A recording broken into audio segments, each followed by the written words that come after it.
Greg Popovich. Most coaches see the game differently than most, but you've dominated from the outset. What's your reaction to what you're watching? Well, I think our guys that have been coming off the bench are doing a pretty good job and helping us sustain the lead. You talked to us pregame, Coach, about Tony Parker and the number of times he hits the floor. When you see him stay down, how hard is that on you? Yeah, he usually bounces right back up, so I was pretty worried when he hit the floor, but luckily he just got the wind knocked out of it. Coach, thank you very much. Mike?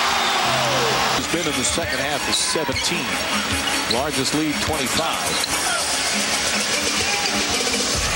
Spurs go right back to work tomorrow night. They'll be in Chicago to play the Bulls. That game on TNT as George Hill lines it up. Backs down the three. Ninth three-pointer for San Antonio. Really a thing of beauty offensively. Guys not trying to do too much. Down just 3 of 10 from the field. Off the dribble, Roger Mason Jr. The bench has just been superb for San Antonio. And this now a 23-point lead. Timeout call by Byron Scott. And this is a young fella. You watch Tim Duncan all the time. You put some things in your game also. Extra pass and then finding the corner dagger. Good ball movement by the Spurs. This intensity and energy. We didn't have it last year in the playoffs. We didn't have it in the preseason.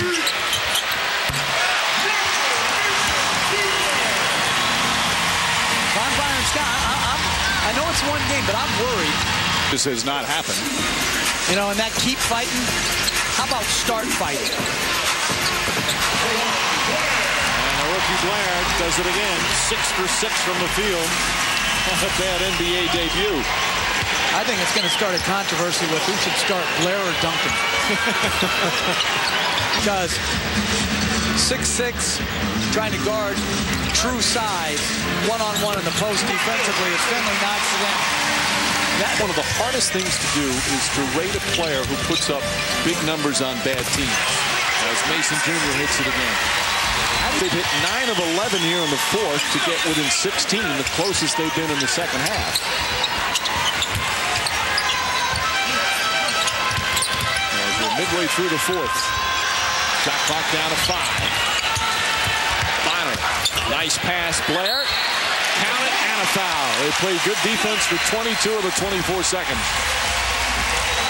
At least Blair is 7 for 8. But at least for the first time in a long time, they competed on the defensive end. Extra effort plays, just a good job by Bonner. Coach talked about it earlier. Selling the shot fake and getting into the seam of things, making the play for Blair. Gets in position, a simple catch and finish. And one thing you like is Blair knows his limitations.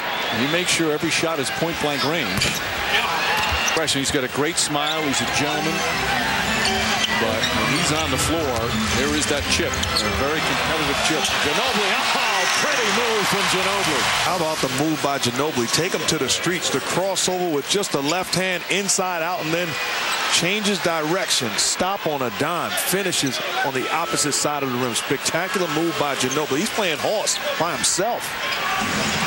With a double-figure lead most of the game. Ball still pushing now. Ginobili, he was just waiting for that. Behind the back again. Oh!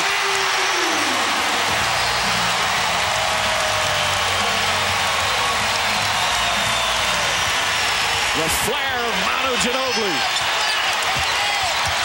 Blair pokes it away. Brown just throws it up in the basket. And it's going to be San Antonio ball. There's a fan sitting behind us yelling out, he's back. He certainly is tonight. Chasing down the loose ball. This is Mano Imano behind the back. Take him to the streets once again, putting on a clinic. Tim Duncan loving it. The old to Ratliff. The old Ratliff getting his first point. A little loose with his team. I thought he gave what was the guy's name? Spicoli? He gave too much free rein on that jumper. I forget what the guy's name was. I think it was Coolidge was the best player. The big Hill knocks it down. It was Solani who was the guy you're talking about. It's been a while. So San Antonio opens up their season in grand fashion. A blowout victory. And strong performance at both ends of the floor. Up double figures most of the game. And Manu Ginobili returned with a bang. 16 points, some spectacular moves to the basket. He was one of 6 Spurs in double figures. Tim Duncan wasn't in double figures point-wise, but he had 12 rebounds. Chris Paul, good individual night, but a bad night for the Hornets.